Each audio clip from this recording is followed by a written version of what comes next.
All these thoughts keep me up at night, yeah. What am I doing, did I do it right, yeah. All these thoughts keep me up at night, yeah. I can't think straight, need the light. I need to breathe, get me up and out of the sheets. Onto my... Maraming bagay ang maaaring makapagpabagal ng paglaki ng ating muscle. Dahil lang totoo at paulit-ulit kong sinasabi na hindi lamang sa mga exercises o hindi lamang sa pag-workout maaaring lumaki ang ating katawan, kundi kaakibat dapat nito ang tamang nutrisyon.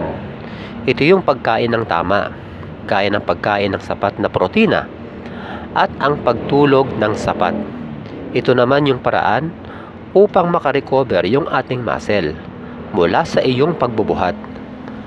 Alinman sa tatlong yan, workout, nutrisyon at tulog, ang hindi mo magawa ng maayos, ay malaki talaga ang posibilidad na babagal nga ang pagtubo ng iyong muscle.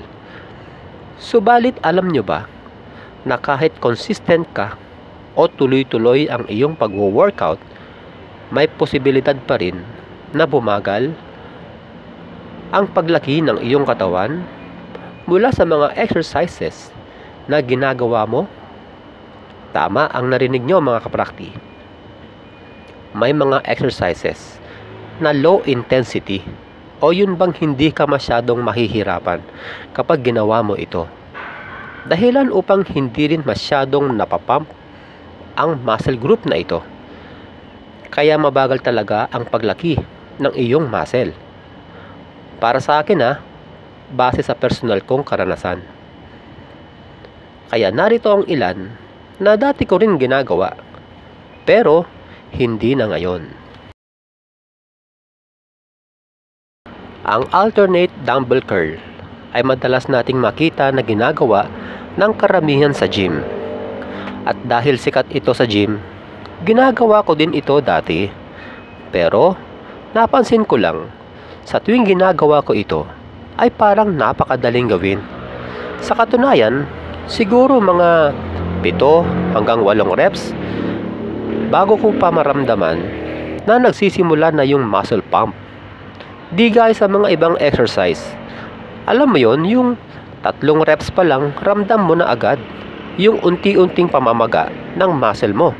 Pero dito sa alternate dumbbell curl, sobrang tagal talaga ng muscle pump kahit nasa tamang form ka pa.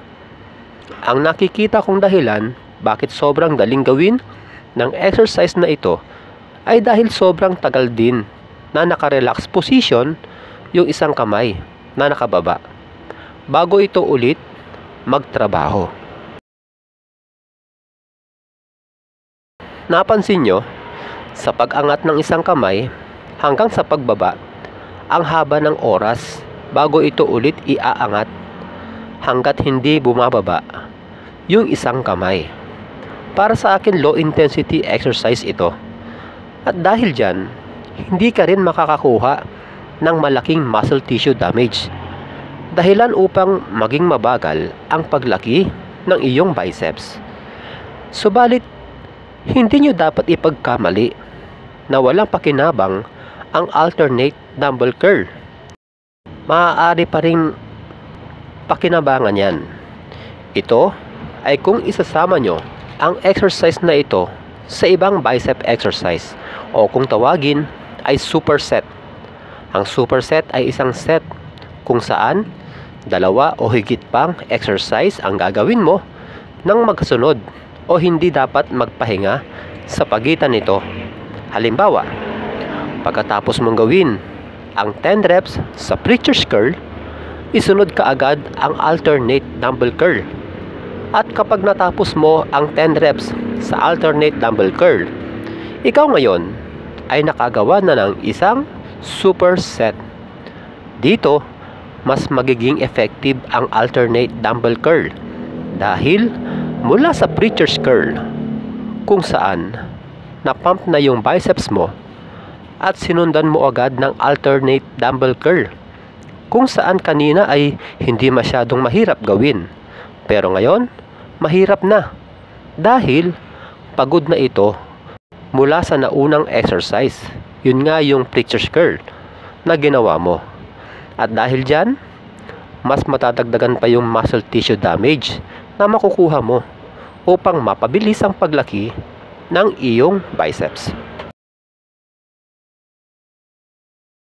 Ulitin ko ha, kapag alternate dumbbell curl lang ang gagawin mo, low intensity exercise ito at mabagal ang paglaki ng biceps. Pero kung isasama mo ito sa superset kung saan alternate dumbbell curl ang huli mong gagawin, ito ay magiging epektibo. Tandaan din na isama ang alternate dumbbell curl sa ibang exercise kung saan biceps din ang tinatamaan na muscle group. O dapat pareho itong bicep exercise. Halimbawa, pwedeng gawin ang superset, ang preacher's curl at alternate dumbbell curl. O kaya ay cable curl at alternate dumbbell curl. O pwede ring dumbbell curl kung saan sabay ang paggalaw. At kapag hindi na kayang gawin ito, idiretso ka agad sa alternate dumbbell curl upang mas maisagad pa ang muscle pump. Another cup of coffee in me, that's what I need. My eyes puffy, I can't see. I'm too tired to function, but too lost to sleep. Kung talagang gusto nyong ma-isolate yung biceps nyo sa pamamagitan ng isang kamay lang ang gagalaw, imbes na alternate dumbbell curl ang gawin, single arm dumbbell curl ang inyong gawin. Dito makikita na dire-diretso ang kilos o pagtatrabaho ng ating bicep dahil isang kamay lang ang kumikilos at hindi kailanman titigil upang makapagpahinga ito. Subalit may mga alternate dumbbell curl na advanced exercise gaya nito, kung saan titigil yung isang kamay sa taas at kikilos lang ulit ito pagkatapos ng isang kamay. Sa kasong ito, masasabi kong high intensity workout ito kung saan malaking muscle tissue damage ang makukuha mo dito. Dahilan upang maging mabilis sa paglaki ang iyong biceps. Kahit hindi ko na ipaliwanag, kitang-kita naman na kahit tumitigil ang kada isang kamay, ay hindi naman ito tumitigil upang magpahinga. Kundi, mas pinahihirapan pa nga nito ang kanyang bicep sa ganitong posisyon. Ang ganitong klase ng exercise ay epektibo kahit hindi mo na isama sa iba pang exercise o isama sa superset. Dito sa alternate dumbbell front raise, madalas din nating makita na ginagawa sa gym. Gaya sa alternate dumbbell curl, ganito rin ang paliwanag dito. Masyadong matagal na nakakapagpahinga yung kamay na nasa baba. Imbis na ito ang gawin, isama ito sa isang superset kung saan itong alternate dumbbell front raise ang huli mong gagawin. Puffy, I can't see. I'm too tired to function, but too lost to sleep. Ay, I think I need to be on something medication. I think I need to figure out the segregation. Ang alternate dumbbell front raise ay tinatamaan nito ang ating front shoulder. Kaya mas magiging epektibo ang superset na gagawin nyo kung parehong exercise para sa front shoulder ang inyong pagsasamahin.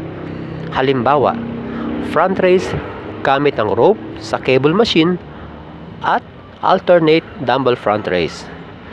Pero pwede rin naman kahit hindi para sa front shoulder na exercise ang kasama, kaya ng dumbbell side raise at alternate dumbbell front raise. Walang problema dyan kung yan ang gagawin nyo, dahil ang mahalaga, pareho silang shoulder exercise. At imbis na ganito ang gawin nyong alternate dumbbell front raise, mas nire-recommend ako ang ganitong advanced exercise na alternate dumbbell front raise. Siyempre kapag sinabing advanced, huwag munang gawin ito ng mga baguhan pa lamang, dahil malaki ang posibilidad na ma-injury kayo dahil hindi pa sanay ang inyong katawan sa pagbubuhat. napag-uusapan na rin lang ang mga baguhan. Ang alternate dumbbell curl at alternate dumbbell front raise ay mas inirerekomenda na gawin ninyo sa inyong pagsisimula sa gym. Ito ay dahil hindi ito masyadong mahirap gawin. Pero kapag naka-adjust na kayo sa pagbubuhat, iwasan nyo nang gawin ang mga yan dahil mabagal ang paglaki ng inyong muscle dyan. Puffy, I can't see. I'm too tired to function, but too lost to sleep. Ay, I think I need to be on something medication. I think I need to figure out this. Ipinapaalala ko lang na ang alternate dumbbell curl at alternate dumbbell front raise ay hindi nangangahulugan na hindi lalaki ang biceps at shoulder nyo sa mga exercises na yan. Lalaki pa rin mga kaprakti, subalit mabagal kapag yan lang ang inyong gagawin. Kung baga, kapag alternate dumbbell curl lang ang gagawin nyo, makikita ang resulta nito sa loob ng 6 na buwan. Pero kung preacher's curl, maaaring 4 na buwan lamang o mas mababa pa, ay may makikita ka ng agad na resulta. At lagi kong sinasabi, ang paglaki ng muscle ay hindi nakukuha sa pagbubuhat lamang. Dahil kailangan mo rin dito ng sapat na tulog at tamang pagkain. Hanggang sa muli mga kaprakti, God bless. All these thoughts keep me up at night.